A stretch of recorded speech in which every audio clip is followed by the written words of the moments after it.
Hello everyone, আমি পৌশালী চলে এলাম আরও একটা নতুন ভিডিও নিয়ে।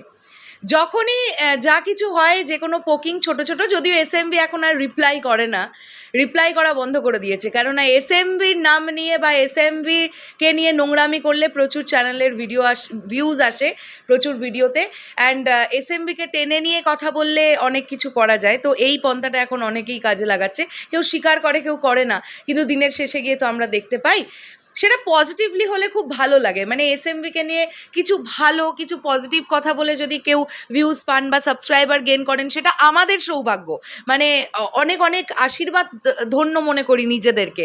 বাট যখন নেগেটিভ ওয়েতে সেটা হয়, সেটা তো ভালো লাগার বিষয় নয়, কিন্তু এটা ঘটছে দেখতে পাচ্ছি। তো যখনই এসএমভিকে নিয়ে কোনো পোকিং হয়, যেগুলো রিপ্লাই করার প্রয়োজন হয়, সেগুলো তোমাদের সৃঞ্জয়দা রিপ্লাই করতে আসে, আমি খুব একটা রিপ্লাই করতে আসি না। বাট আজকে আমাদের কমিউনিটির মধ্যে আমার এক ফেলো রিভিউয়ার ভাই, যাকে আমি ভাই বলে খুব ভালোবাসি, এখনও ভালোবাসি, তো আমি দেখলাম যে সে কিছুক্ষণ আগে একটা অন্য প্রসঙ্গ নিয়ে ভিডিও করতে করতে একদম ইন্টেনশনালি শরৎ মিউজিক ভেঞ্চার্সকে সেখানে টেনেছে, এবং সে কিছু প্রশ্ন ছুঁড়ে দিয়েছে শরৎ মিউজিক ভেঞ্চার্সের দিকে। আমি ফার্স্ট অফ অল বলি, thank you so much Prince. আজকে যদি তুই আমাদেরকে প্রশ্নগুলো না তুলে দিতিস অন ক্যামেরা, অন পাবলিকলি, তাহলে আমরা আজকে উত্তরগুলো দিতে পারতাম না। আসলে বন্ধুরা, অনেক কথা, না বলা কথা না জমে আছে, যেগুলো মাথায় মাথায় ভেবে রেখেছি কোনোদিনও পাবলিক করব না, কোনোদিনও দর্শকের সামনে আনবো না, কিন্তু এমন কিছু কথা আজকে দর্শকের সামনে এনে দিতে হবে, যেটা আনাটা খুব দরকার। আমি একদম মানে পুরো এই ভিডিওটা দেখো, প্রথমেই বলি একটু হয়তো বড় হতে পারে, আর আমি কিন্তু খুব গুছিয়ে রিপ্লাই করতে পারি না। হ্যাঁ, আমি প্রচণ্ড অন্যরকমভাবে পয়েন্টে পয়েন্টে বিধিয়ে বিধিয়ে কথা, এটা বেটার বলতে পারে তোমাদের সৃঞ্জয়দা, আমি এতটা বলতে পারি না। আমি তো সবসময় শুধু হেসে খেলে ভিডিও তৈরি করি, তোমাদেরকে আপডেট দিই। মানে আমি সাকিবিয়ান ভাইদের বোনেদের বলছি, সাকিব ভাইয়ার ফিল্ম রিলেটেড আপডেটস দিই, আমি তোমাদেরকে পজিটিভ কিছু তোমাদের কাছে প্রেজেন্ট করার চেষ্টা করি। বাট যখন দেখছি আমাদের চ্যানেলের ওপরে কোয়েশ্চেন উঠে যাচ্ছে, তখন তো আমি ভাবলাম যে না, রিপ্লাইটা আমার করা উচিত, একদম ফের থেকে আসতে হবে। প্রথমত আগে প্রশ্নগুলো একবার আমরা ঝালিয়ে নিই, যে এন্টারটেনিং প্রিন্স কোন কোন প্রশ্নগুলো আমাদের ওপরে ছুঁড়ে দিয়েছে। যদিও বলি, প্রশ্নগুলো ছুঁড়ে দেওয়ার প্যাটার্নটা ভালো ছিল, কিন্তু হ্যাঁ, আমাদেরকে কোনো অপমানসূচক ওয়ার্ড সে ইউজ করেনি ভিডিওতে, তাই আমিও চেষ্টা করব তাকে অপমান কেনই বা করব, সে আমার ছোট ভাইয়ের মতন, কিন্তু তাকে বোঝাবার চেষ্টা করব সে যে কোয়েশ্চেনগুলো তুলে দিয়েছে তার উত্তরগুলো আমাদের কাছে আছে। তার প্রথম প্রশ্ন এটা ছিল যে যে ফ্যানবেজ, যে সুপারস্টারের ফ্যানবেজ আজকে তোমাদের চ্যানেল প্রথম দিক থেকে গ্রো করালো, প্রথম দিন থেকে গ্রো করালো, আজকে তাদেরকেই তোমরা ফ্লপচাঁদ ফ্যান বলছো, বা সেই সুপারস্টারকে তোমরা ফ্লপচাঁদ বলছো, তোমরা কি তোমাদের রুটটাকে ভুলে গেলে? এরকম একটা প্রশ্ন করেছিস তো প্রিন্স তোর ভিডিওতে। আচ্ছা, বাই দ্য ওয়ে, এই ভিডিওটা তুই দেখার পরে তো সৃঞ্জয়দাকে একটা ফোন করে আগে জানাস তো, যে তোর এই ভিডিওটার মধ্যে হঠাৎ তুই শরৎ মিউজিক ভেঞ্চার্সকে টানলি কেন? তুইও কি ভাবলি যে শরৎ মিউজিক ভেঞ্চার্সকে নিয়ে কথা বললে একটু ভিউজ আসবে বা সাবস্ক্রাইবার হবে? না, মানে আমি এটা অ্যাজ এ দিদি তোকে জিজ্ঞাসা করলাম। মানে না হলে এখানে আমাদেরকে বা মহারাজকে বা আমরা যারা সাকিব ভাইয়াকে নিয়ে ওয়েস্ট বেঙ্গল থেকে ভিডিওস তৈরি করি, তাদেরকে এখানে তো টানার দরকার ছিল না। তুই তো বেসিক্যালি কন্ট্রোভার্সি নিয়ে ভিডিওটা বানাতে শুরু করেছিলিস। দুই বাংলার রিভিউয়ারদের মধ্যে যে কন্ট্রোভার্সি হচ্ছে, তুই সেটা নিয়ে কথা বলতে শুরু করে হঠাৎ সেখানে শরৎ মিউজিক ভেঞ্চার্স, তারপরে মহারাজ, তারপরে বাকিরা সব ঢুকে পড়লো কোত্থেকে? মানে তার মানে তোর মনে একটা প্রচণ্ড রাগ আছে। এই রাগটা আসলে কেন বলতো প্রিন্স?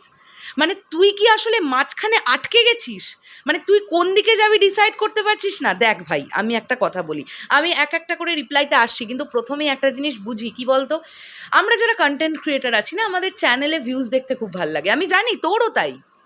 মানে ধর, একজনকে নিয়ে তুই একটা ভিডিও বানালি, সেটা তোর ভিউজ হলো 2000, আর তুই আরও একজনকে নিয়ে ভিডিও বানালি, তুই জানিস তোর ভিউজ হবে 30,000, কিন্তু তুই বানাতে পারছিস না, কারণ তুই ফাঁটাবাসে আটকে গেছিস। ব্যাপারটা এইরকম খানিকটা।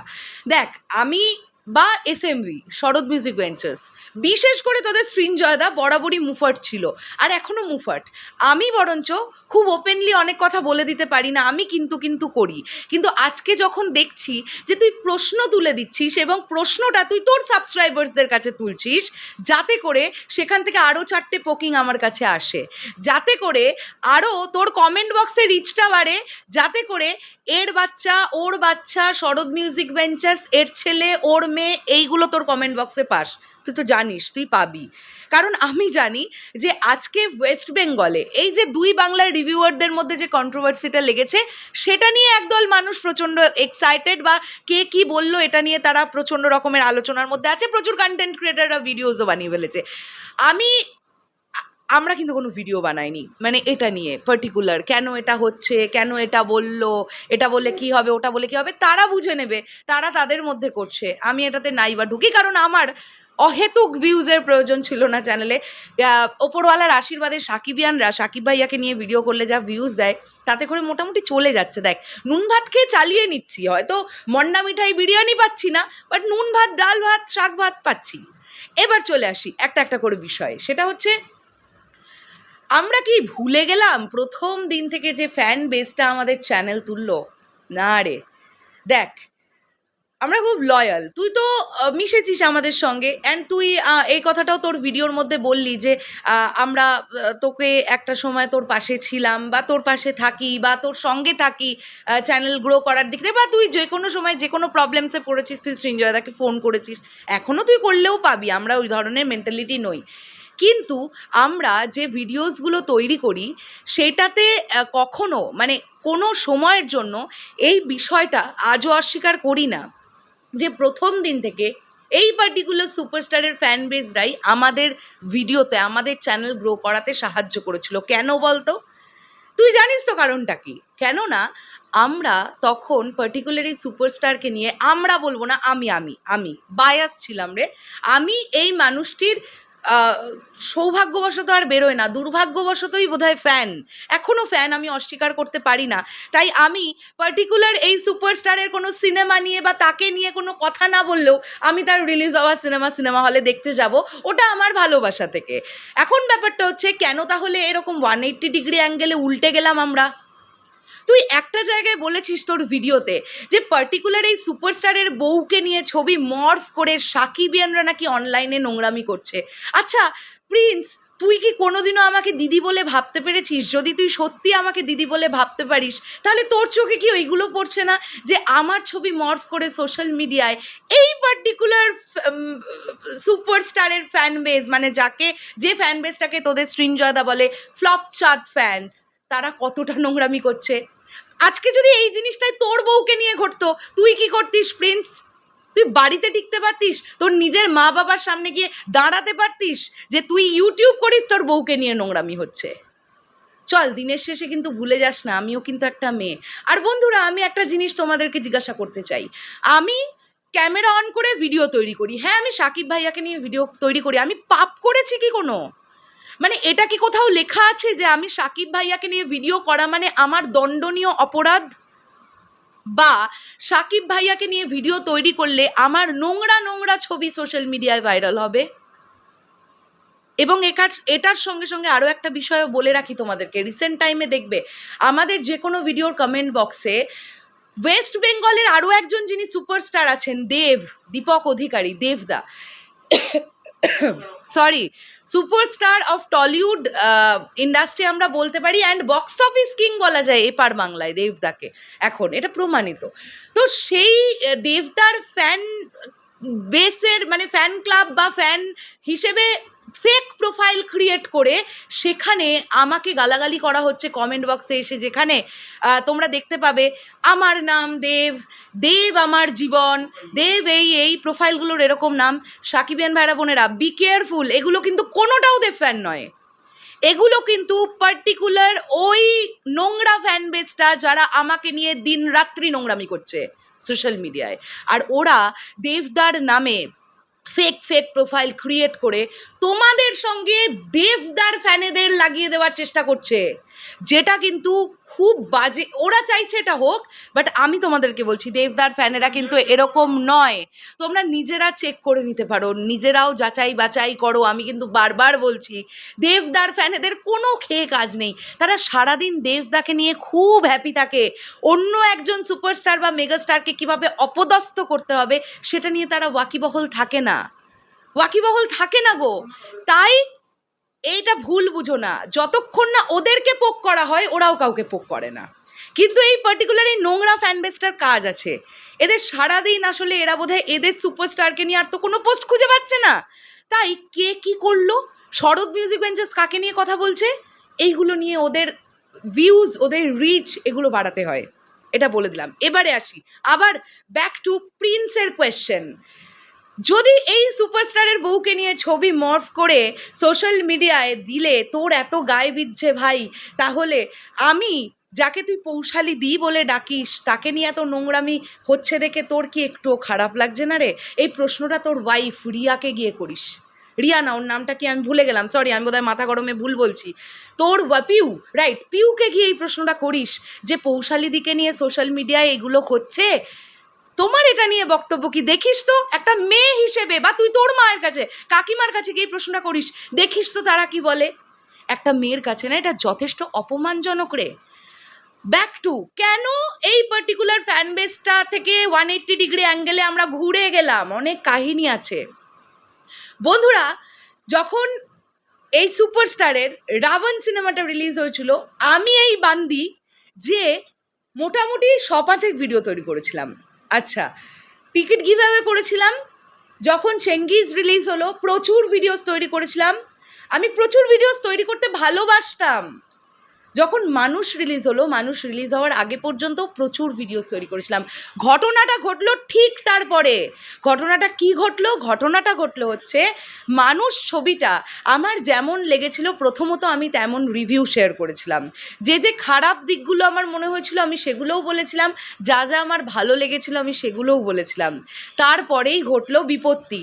এই যে সাকিবিয়ান ভাইরা বোনেরা, তোমরা যে MFK টিভি বলে যে চ্যানেলটাকে চেনো না, রিসেন্টলি সাকিব ভাইয়াকে নিয়ে খুব ভিডিওস তৈরি করছে, ওর নাম মহারাজ, ও কলকাতার ছেলে, আমাদের সেম কমিউনিটি থেকে আমরা বিলং করি। তো এই মহারাজ কি করেছিল, মানুষের সময় ও মিথ্যে মিথ্যে বক্স অফিস রেজাল্ট বলছিল। মানে ধরে নাও ও যে সিনেমা হলটার কথা বলছে, ও বলছিল যে এখানে হাউসফুল যাচ্ছে, এখানে 80% ফুল, এখানে ফিলিং ফার্স্ট, এখানে সোল্ড আউট, মারাত্মক রেসপন্স মানুষের। আর ওর এই ভিডিওগুলো দেখে যারা যে এই ফ্যানগুলো, নোংরা ফ্যানগুলো আমাদেরকে সেই সময় বিশ্বাস করে আমাদের ভিডিও দেখতো, তারা কমেন্ট বক্সে চলে এলো নোংরামি করতে। এই তোমরা মিথ্যে কথা বলছো কেন? তোমরা বলছো নাকি মানুষ চলছে না, ওই তো মহারাজ বলছে মানুষ চলছে। তখন তোমরাই বলো তো, আমরা আমাদেরকে আগে সত্যি প্রমাণ করার চেষ্টা করব, নাকি আমাদেরকে ভুল সাজিয়ে রাখবো পাবলিকলি? আমরা আমাদেরকে সত্যি প্রমাণ করার জন্যে 4-5টা সিনেমা হলে ফোন করেছিলাম যে মানুষ সত্যি কেমন চলছে, যেগুলো মহারাজ তার ভিডিওতে মেনশন করেছিল যে 80% হাউসফুল, সোল্ড আউট যাচ্ছে, হাউসফুলের বন্যা, এগুলো হচ্ছে মহারাজের হেডলাইন। তো সেই হলগুলোতে ফোন করে যখন জানতে পারি মানুষ ছবিটা চলছে না, শুধুমাত্র আমরা সত্যি এটা প্রমাণ করবার জন্য আমাদেরকে ভিডিওটাকে পাবলিশ করে দিতে হয়েছিল। আমাদের কিন্তু ইন্টেনশন ছিল না মানুষ ছবিটাকে খারাপ করব, কোনো দিনও ইন্টেনশন ছিল না, টিল নাও আজও নেই। আমরা হয়তো এই সুপারস্টারকে নিয়ে কোনো দিন আর কাজ করব না, কিন্তু আমরা মনে মনে কখনো চাইবো না যে তার ছবিটা মুখ থুবড়ে পড়ে যাক। আমরা চাইবো তার ছবিও চলুক, বাংলা ছবি, বাংলা ইন্ডাস্ট্রি গ্রো করুক। বাট যদি সেইভাবেই ভাবি দুই বাংলা একত্রিত করে, তাহলে one and only megastar Shakib Khan, যিনি এখনও পর্যন্ত একদিনে মাল্টিপ্লেক্স চেন কালেকশন করতে পারেন 52-55 লাখ টাকা। যাই হোক, আমি এখানে কাউকে ছোট করা আমার কাজ নয়, চলে আসি ফ্যান বেজ নিয়ে। তো এই ফ্যান বেসগুলোর সেদিন থেকে শুরু হলো নোংরামি। এই যে ভিডিওটা আমি নিয়ে সামনে চলে এলাম শরৎ মিউজিক ভেঞ্চার্সের তরফ থেকে, এটা ওদের গায়ে লেগে গেল। অ্যান্ড গায়ে লেগে যাওয়ার পরে আমাদের কাছে কিন্তু একটা ফোনও এসেছিল, কার ফোন এসেছিল বলবো না। সে কিন্তু আমাদেরকে ফোন করে বারণ করতে পারেনি যে কেন তোমরা ভিডিওটা করলে বা তোমরা ভিডিওটাকে প্রাইভেট করে দাও, কিন্তু সে নানানভাবে বলার চেষ্টা করছিল যে ভিডিওটা প্রাইভেট হয়ে গেলে ভালো হয়, কেননা তখন তো সদ্য রিলিজ পেয়েছিল ছবিটা, আর সত্যি তো চলছিল না। মানুষদের ডিজাস্টার একটা, এটা তো পার্টিকুলার সুপারস্টারই বলেছেন ইন্টারভিউতে এসে, আমরা তো মিথ্যে কথা বলিনি সেই সময়। আমরা কিন্তু তার সম্মানার্থে ভিডিওটাকে প্রাইভেট করে দিয়েছিলাম। আজও আমাদের কাছে প্রাইভেট করা আছে ভিডিওটা, যেখানে হল মালিকেরা কিন্তু বলছিল দর্শক হচ্ছে না, ফাঁকা যাচ্ছে, হলে মাছি উঠছে, কোনো দর্শক নেই। সেই দিন হোয়াটসঅ্যাপে একটা চ্যাট আসে আমাদের কাছে, আমাদের একটা গ্রুপে। সেই গ্রুপের চ্যাটে আমাকে তোমাদের পৌশালিদিকে অকথ্য ভাষায় এর বাচ্চা, ওর বাচ্চা, আমি সেগুলো যেন জীবনেও না আমি বেঁচে জীবিতকালে মুখে আনতে হয়, মরে গেলে তো মুখে আনতেও পারবো না, আমি যেন কোনোদিন মুখে না আনি, এত নোংরা নোংরা গালিগালাজ আমাকে করা হয়েছিল। এবং সেই গালিগালাজটা দেখার পরে আমি নিজের মাথা ঠিক রাখতে পারিনি, কারণ ওখানে আমার মাকে টানা হয়েছিল। আমাকে যদি বলতো আমি জানোয়ার, আমি সেই, আমার খারাপ লাগতো না। আমি এর বাচ্চা, আমি ওর বাচ্চা, আমি এই মায়ের মেয়ে, আমি ওই মায়ের মেয়ে, এইগুলো আমি নিতে পারিনি। আর আমি জানি তোমরা যারা আমার এই ভিডিওটা এখন দেখছো, তোমরা বলো, তোমাদের মা তুলে যদি কেউ গালাগালি করে, তোমরা নিজেদের রক্ত ঠিক রাখতে পারবে? যে মানুষটা তোমাদের পৃথিবীতে এনেছে তাকে যদি এরকম নোংরা ভাষায় গালাগালি করা হয়, তোমরা চুপ করে থাকতে পারবে? আমি সেদিন চুপ করে থাকতে পারিনি। হতো না এই বিপত্তিটা সেদিন যদি তোমাদের সৃঞ্জয়দা সেদিন বাড়িতে থাকতো। সেই মোমেন্টে তোমাদের সৃঞ্জয়দা বাড়িতে ছিল না, আর আমি মাথা ঠিক না রাখতে পেরে যে জানোয়ারটার কাছ থেকে ওই মেসেজটা এসছিল, চ্যাটগুলো, সেইগুলোই আমি তাকে অডিও আকারে পড়ে তাকেও দিয়েছিলাম, যে আমি যদি এই হই তুইও তাই। কিরম নোংরামি করলো, আমার ওই ভয়েস রেকর্ডটাকে সোশ্যাল মিডিয়ায় ভাইরাল করে দিল আমার মুখ বসিয়ে বসিয়ে। সেখানে তো বলছি আমি অকথ্য গালাগালি দিয়েছিলাম, যেগুলো আমাকেও দিয়েছিল আমি সেগুলো ওকে রিপিট করেছিলাম ভয়েসের আকারে। আমি ওকে সেদিন ওর হাতে তুরুফের তাসটা ছুঁড়ে দিয়েছিলাম এরম করে। নিমেষের মধ্যে না আমি একটা নোংরা মেয়ে এই আখ্যাটা পেয়ে গেলাম সোশ্যাল মিডিয়া থেকে, যে পৌশালিদির এরম মুখের ভাষা। সেই দিনও কিন্তু কিছু করিনি। সেই দিন থেকে ধীরে ধীরে মেন্টালিটি থেকে সরিয়ে আনলাম নিজেকে, যে এত নোংরা ফ্যান বেজ, এই মানুষগুলোকে আমি এত কাছের ভাবতাম, যেই ফ্যান বেজটা এত নোংরামি, এরকম একটা নিম্ন পর্যায়ে আমাকে নামিয়ে দিল সোশ্যাল মিডিয়ায়। তখন সেদিন কিন্তু সবাই চুপ করেছিল। সেদিন কিন্তু প্রিন্স তুইও কথা বলিসনি, যে তুইও কিন্তু একটা ভিডিও বানিয়ে বলতে পারতিস যে না পৌশালিদি তো অ্যাকচুয়ালি এরকম নয়, পৌশালিদির সাথে এমন কি ঘটেছিল যার জন্য সে এরকম মুখ খারাপ করতে বাধ্য হলো সোশ্যাল মিডিয়ায়। চুপ করে মজা দেখেছিলি। যাই হোক, এবারে ফিরে আসি। তার পরবর্তী প্রশ্ন, হ্যাঁ এবার তোকে প্রথম উত্তরটা তাহলে দিয়ে দিলাম, যে কেন এই ফ্যান বেসটা থেকে আমরা উল্টো 180 ডিগ্রি অ্যাঙ্গেলে ঘুরে গেলাম এই নোংরামির জন্যে। অ্যান্ড এই নোংরামি তো ছেড়ে দে, তো মানুষের সময় গত বছর নভেম্বর মাসের কথা বলছিস, তারপরে অনেকগুলো মাস কেটে গেছে, এই নোংরা ফ্যান বেসের নোংরামও বন্ধ হয়নি রে। তুই জানিস, তোকে বলি শোন, নোংরা সাইট যেগুলো হয়, অ্যাডাল্ট সাইট যেগুলো হয়, সেখানে কিছু ফেমাস মুখ আছে। সেরকম কিছু মেল ফেমাস মুখের সঙ্গে আমার ফটো মর্ফ করে দিয়ে এরকমও লেখা হচ্ছে রে, ফটো বানিয়ে, যে বেড শেয়ার। তোর কি মনে হয় রে আমার ওই চরিত্র?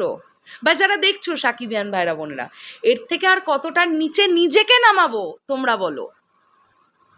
এখনো পর্যন্ত এটা চলছে টিল নাও, কিচ্ছু বলছি না। হ্যাঁ, তোমরা ইতিমধ্যে অনেক সাকিবিয়ান ভাইরা বোনেরা বলেছো, আমাকে মেসেজ করছো, দিদি কেস করছো না কেন, সাইবার ক্রাইমে গিয়ে কেস করো। সব প্রমাণ রাখছি, সময়টার একটু দাও। এমন দেব না, তল খুঁজে পাবে না। ওই কান টানলে মাথা আসে, শুনেছো তো? ওই কানটা ধরে টানবো, মাথাটা চলে আসবে কোথা থেকে উৎপত্তি হচ্ছে। সেই জায়গাটা ক্রিয়েট হতে আর 30% বাকি আছে, 70% করে ফেলেছি। সব জানি, যারা করছে, কোথাকার ছেলে, ফোন নাম্বার, কোথায় থাকে, সব খবর আছে আমাদের কাছে। তো এই নোংরামোর জন্য এই ফ্যান বেসটাকে ঘেন্না করতে শুরু করলাম। এইবারে আসি, যে কেন এই পার্টিকুলার সুপারস্টারকে নিয়ে আর কাজ করলাম না। আচ্ছা, এই নোংরামোটা হচ্ছে কেন? আমি সাকিব ভাইয়াকে নিয়ে ভিডিও করছি বলে, তাই জন্য এই নোংরা ফ্যান বেসটার এত গাত্রদাহ। যদি তাই হতো তাহলে তো দেবদার ফ্যানেদেরও এত গা জ্বালানি ধরার কথা ছিল নাকি? পশ্চিমবাংলাতে 2জন সুপারস্টার এখন, নাকি দেবদাও তো তাদের মধ্যে একজন। ওই তারা তো করছে না। তাহলে কি তোরা ইনসিকিওর? এই যে তোদের সৃঞ্জয়দা বলছে বারবার করে ফ্লপ চাঁদ, সেখানে কারোর নাম নিচ্ছে না, তোরা কি ইনসিকিওর? তোরা কি জানিস তাহলে তোদের সুপারস্টার ফ্লপ চাঁদ? তাহলে তোদের গায়ে লাগছে কেন? তাই তো, ভেবে দেখিস কথাগুলো। আর একটা বিষয় বলি, এই সুপারস্টারকে নিয়ে কেন কাজ করব বন্ধুরা? এত নোংরামি ঘটে গেল আমার সঙ্গে। আমি এই বান্দা যে এত ভালোবাসতাম লোকটাকে কিছুদিন আগেও যখন ইন্টারভিউ নিতে গিয়ে সামনাসামনি দেখলাম, তোমাদের বলে দিই চলো সত্যি কথাটা, অনেকের একটা প্রশ্ন না, অনেক জানোয়ারগুলোর এটা কথা না যে আমাদেরকে ডেকে নাকি অপমান করে তাড়িয়ে দিয়েছে। শোন তাহলে তোদের বলি সেদিন ঘটনাটা কি ঘটেছিল। তোদের প্রিন্স তোকে তো রিপ্লাই করছি, তুই একটু বলে দিস। ও তোর তো আবার বুকের পাটা নেই, যাই হোক তুই মিউ করিস, বাদ দে, তোর থেকে মহারাজের বুকের পাটা বেশি, আমি জানি এটা। তো বলি, মহারাজও বেটার বলতে পারবে, কারণ আমার আগের ইন্টারভিউটা প্রিন্স নিয়েছিল, তার আগেরটা মহারাজ নিয়ে বেরিয়েছিল। সেদিন যে জায়গাটাতে ইন্টারভিউ সেশনটা অর্গানাইজ করা হয়েছিল, আমাকে টাইম দেওয়া হয়েছিল 4টে, আমি সেখানে 3:30তে পৌঁছে গিয়েছিলাম, এবং সেই 4টেটা বাড়তে গিয়ে 6টা হয়ে গিয়েছিল। কেন জানো? আমাদের যেসব নাম করা ধেড়ে সব ক্রিয়েটার আছেন পশ্চিমবাংলায়, তারা সবাই 20 মিনিটের জায়গায় 40 মিনিট করে ইন্টারভিউ নিয়েছিলেন, আর সেখানে এই প্রোডাকশন হাউস চুপ করে দাঁড়িয়েছিল, কিচ্ছু বলেনি। কেন জানি না, কেন বলেনি। তাদের হয়তো মনে হয়েছিল যে ওদের ইন্টারভিউটা প্রচণ্ড ভালো হয়েছে, লাস্টের দিকে যে ছাঁট মালগুলো আছে ওগুলো কিছু করতে পারবে না। বাট বন্ধুরা, আমি সেদিন জিদ্দার জন্য এমন কিছু প্রশ্ন রেডি করে নিয়ে গিয়েছিলাম, আমি এটুকু হলপ করে বলতে পারি সেদিনের ইন্টারভিউটা আমার ক্যারিয়ারের বেস্ট ইন্টারভিউ হতে যাচ্ছিল, কিন্তু সেই সুযোগটাই আমায় দেওয়া হলো না। চলে আসি ঠিক সন্ধ্যে ঘড়ির কাটায়, যখন সন্ধ্যে 6টা বাজতে 5 মিনিট বাকি, প্রোডাকশন হাউসের একটি মেয়ে যিনি কর্মরতা ওখানে, তিনি এসে বললেন, সরি পৌশালী, আজকে আর টাইম হচ্ছে না। আমরা তো শুনে অবাক, মানে আমি অবাক হয়ে গেছিলাম। সরি, তোমাদের সৃঞ্জয়দা খুব ক্যাজুয়াল ছিল, কারণ ও হয়তো মনে মনে এক্সপেক্ট করেছিল যে এটা ঘটতে পারে। এইটা ঘটেছিল আমাদের সঙ্গে, অ্যান্ড সেই দিনটাতে আমি খুব ইমোশনাল হয়ে যাই। প্রিন্সের ক্ষমতা না থাকলে প্রিন্স বলবে না, ও মিউ করে, মহারাজ বলবে। আমি সেদিন ওখানে ইমোশনাল হয়ে গিয়েছিলাম একটাই কারণে, কারণ আমি যে মনে আশা নিয়ে এলাম আমি ইন্টারভিউটা নেব, আমি ইন্টারভিউটা নিতে পারলাম না। তাহলে আমাকে ডাকা হলো কেন? এবং আগের দিন আমাকে একটা নয়, দুটো নয়, হাউস থেকে অলমোস্ট 10 থেকে 12টা ফোন এসেছিল আমাদের কাছে, তার স্ক্রিনশট দেখাতে পারি।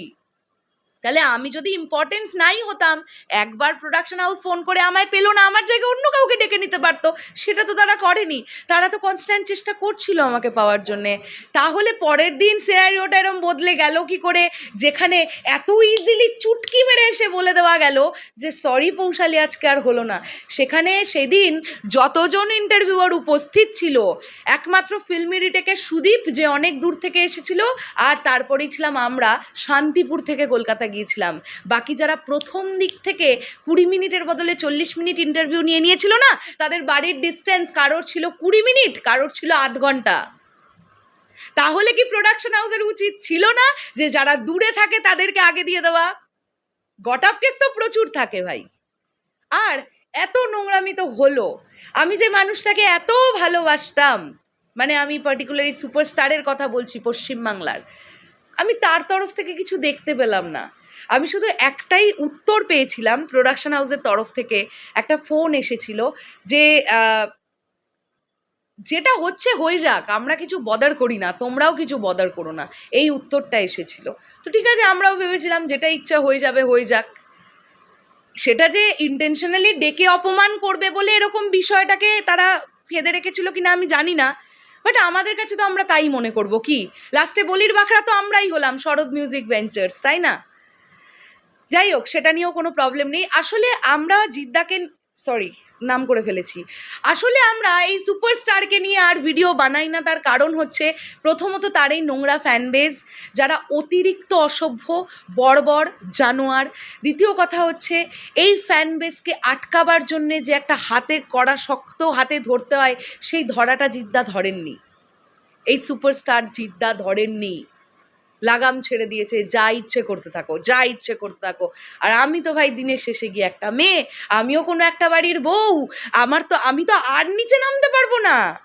মানে আমার ব্যাকগ্রাউন্ডটা তো নোংরা কোনো পরিবেশ থেকে বেড়ে ওঠা নয় যে আমি কনস্ট্যান্ট শুনছি এগুলো হয়। বন্ধুরা, আমি তোমাদেরকে একটা বিষয় বলি, আমাদের সমাজের অবস্থাটা ফিল করাবো। অর্থ প্রদানের দিক থেকে সবচেয়ে প্রথম বিজনেস কী ছিল জানো? দেহ ব্যবসা। এটা অনেকেই জানে না, বা তোমরাও যদি না জেনে থাকো তো জেনে রাখো। আর এই দেহ ব্যবসাটাকে আমরা আজকে সবচেয়ে নোংরা চোখে দেখি। যে মহিলারা দেহ ব্যবসা করেন, দেহ ব্যবসায়ী বলে আমরা তাদেরকে খারাপভাবে আখ্যা দিয়ে থাকি। আমাদের সমাজ এটা আমাদের সমাজ। আর আমি তো সেই সমাজটা থেকে বিলং করি না। যারা এই কাজটা করছে না, আমি তাদেরকে খারাপ বলছি না, কিন্তু আমি তো সেই সমাজটা থেকে বিলং করি না যে এই ধরনের নোংরামি আমাকে সহ্য করতে হবে সোশ্যাল মিডিয়ায়। এইবারে আসি, রুটনেস কেন ভুলে গেলাম? প্রিন্স, তুই উত্তরগুলো পেয়ে গেছিস। রুটনেস ভুলে যাওয়ার অন্যতম কারণটাই হচ্ছে এই নোংরামো। আবার বললাম, তোর ওয়াইফ পিউ আর কাকিমাকে গিয়ে একবার আমার ছবিগুলো দেখাবি, যেগুলো সোশ্যাল মিডিয়ায় আমায় মর্ফ করে করে এখনও পর্যন্ত তৈরি হচ্ছে, যে এই রকম নোংরামি পৌশালী দিকে নিয়ে হচ্ছে। এটা নিয়ে অ্যাজ আ মহিলা তোমাদের কি বক্তব্য? দেখিস তুই উত্তরটা কি পাস, তাহলে তুই উত্তর তোর কাছেই পেয়ে যাবি কেন আমরা রুটটাকে ভুলে গেলাম।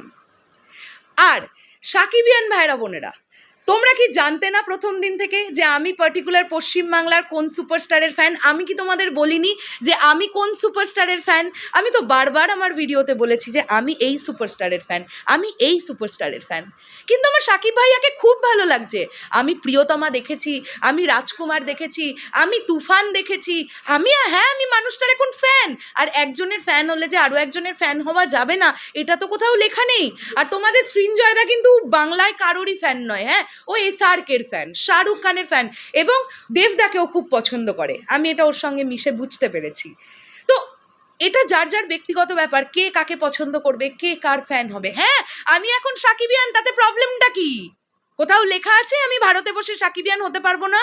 এটা কোথাও লেখা আছে কি? আমি বেশ করব, আমি সাকিব ভাইয়াকে নিয়ে ভিডিও বানাবো।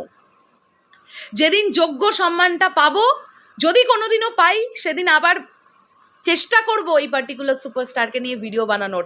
তার আগে পর্যন্ত না, না।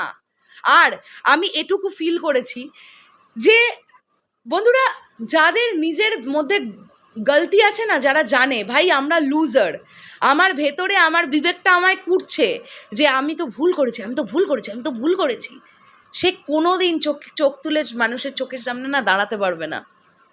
তাই জন্য আজকে দাঁড়াবার ক্ষমতাটা নেই, অনেকেরই নেই। আজকে সত্যি যদি এই নোংরা ফ্যানবেসটাকে দমাতে হতো, তাহলে একজনই পারতো, যার ফ্যানবেস এটা তিনি দমাতে পারতেন। বেশি না, একটা ভিডিও, একটা লেখা ভিডিওও দরকার নেই যে নোংরামিটা সোশ্যাল মিডিয়ায় চলছে এটা বন্ধ হোক, হয়ে যেত। তিনি চাননি এটাকে আটকাতে। আর আমি উল্টো দিক থেকে দেখো, আমি পাশের একটা দেশে বসে কি পরিমাণ সাকিবিয়ানদের ভালোবাসা পাচ্ছি। সাকিব ভাইয়া মানুষটাকে দেখো কি পরিমাণ ভালো একজন মানুষ। আমি পার্শ্ববর্তী দেশের একজন নাগরিক, আমাকে উনি যেভাবে, যে কবার আমি ওনার সঙ্গে বা আমরা ওনার সঙ্গে দেখা করার সুযোগ পেয়েছি, যেরকম আত্মিক বোধ আমরা তার মধ্যে দেখতে পেলাম, আমার একবারও বসে মনে হয়নি যে আমি কেন পাশের দেশ বাংলাদেশের সুপারস্টার বা মেগাস্টারকে নিয়ে কথা বলছি। আমার মনে হচ্ছে আমি বেশ করেছি, আমি কথা বলেছি, আমি আরও কথা বলবো। কাজেই নোংরামো চলছে, নোংরামো চলুক। আর সাইবার ক্রাইম ডিপার্টমেন্টে জানানো, শরৎ মিউজিক বেঞ্চেসও রেডি হচ্ছে। যেদিন হবে না, সেদিন তল খুঁজে পাবে না, সেদিন কিন্তু ভাই কাঁদতে আসিস না, ছেড়ে দাও। সেদিন কিন্তু সবগুলো গিয়ে দেখাবো, কোথা থেকে পোস্ট হচ্ছে, তার মাথা কাড়া, কোথা থেকে ইনফ্লুয়েন্স হচ্ছিস, কি করছিস না করছিস। কাজেই করতে থাক, এখনও করতে থাক, এক্সট্রিম লেভেল অবধি যা, তারপরে দেখ না কি হয়, দেখা যাক। চল, আগে বেশি বলে লাভ নেই, করি আগে তারপরে বলবো। শেষ করলাম, হ্যাঁ। আর সাকিবিয়ান ভাইরা বোনেরা, তোমাদেরকে এই ভিডিওটা বলছি, প্রিন্স এই যে আমাদেরকে অহেতুকভাবে ওর ভিডিওতে টেনে আনলো, এনে কিছু প্রশ্ন করে দিল, ছুঁড়ে দিল, এটা ওর ইন্টেনশনালি করা। কারণ ও জানে যে শরৎ মিউজিক বেঞ্চার্সকে নিয়ে যদি দুটো কথা বলা যায়, সাকিবিয়ান ভাইরা বোনেরা তোমরা আমাকে বা আমাদেরকে ভালোবেসে হয়তো সেই ভিডিওটা দেখতে ঢুকবে, অ্যান্ড তোমরা সেখানে লাইক করো বা ডিসলাইক করো বা নেগেটিভ কমেন্টও যদি করো, তাতে করে ওর রিচটা বাড়বে। তাই ও আসলে ওর টপিক ছিল অন্য কিছু, সেখানে শরৎ মিউজিক ভেঞ্চার্স, মহারাজ, সঞ্জু ফঞ্জু সবাইকে নিয়ে ঢুকে একদম সবাইকে নিয়ে গুছিয়ে একটা শুরু করেছিল ভিডিও বানানো। তো বাকিদেরটা বাকিরা বুঝে নেবে। শরৎ মিউজিক ভেঞ্চার্স টিম উত্তর দিয়ে দিল তোকে, কেন এই সুপারস্টারকে নিয়ে আর কাজ করবে না, কেন এই ফ্যান বেসটা থেকে আজকে ফ্লপ চাঁদ ফ্যান হয়ে গেল তারা। শেষ করলাম ভিডিওটা, দেখা হচ্ছে আবার খুব শিগগিরই নতুন কোনো ভিডিও নিয়ে। চলো এখনের জন্যে টাটা।